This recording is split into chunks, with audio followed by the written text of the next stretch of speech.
O Chicagu sa neraz hovorí ako o veľkom kotle náboženstiev, kultúr či národností.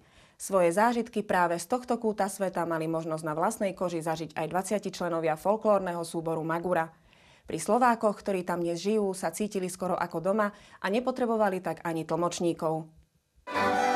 Folklórny súbor Magura dostal pozvanie od Aliancie Slovákov žijúcich v Chicagu, aby spoločne oslavili 20. výročie vzniku Slovenskej republiky, no a silvestrovský bál, na ktorom mali vystupovať, sa stal realitou. Magura bola prvýkrát v Amerike, takisto vlastne bol to prvý letecký zájazd folklórneho súboru Magura, veľmi sme sa tešili. Zažili sme tam toho veľmi veľa. Veľkou zaujímavosťou je, že vlastne v Chicagu je založený folklórny súbor, volá sa Veselica, a 4 členovia, ktorí boli pri zrode tohto súboru, tak vlastne sú bývalí tanečníci Magúry. Preleteli oceán a pri tzv.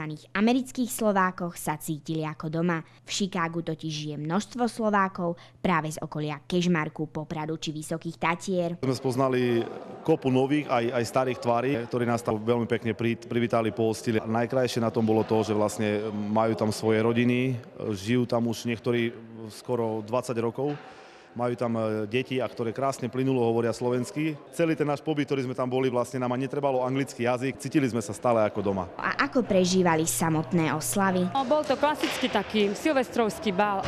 Tancovali sme na otvorení, potom tam bola kapela zo Slovenska, ktorá počas celého Silvestra hrála. Silvestrovský večer nášmu sa vôbec nelišil.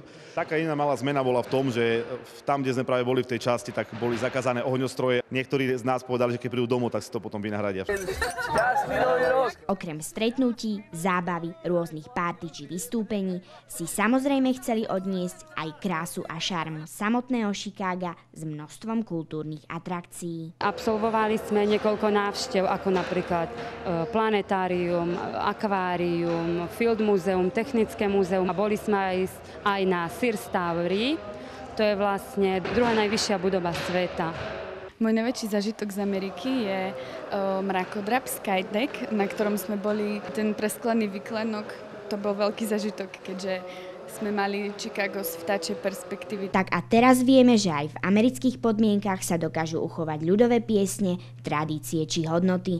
No a Magura tak Slovákom, ktorí tam žijú, priniesla aspoň na chvíľu kúsok domova. Ten zájazd bol taký trošku netradičný v tom, že naozaj tie vzťahy boli veľmi silné, lúčenie bolo ťažké.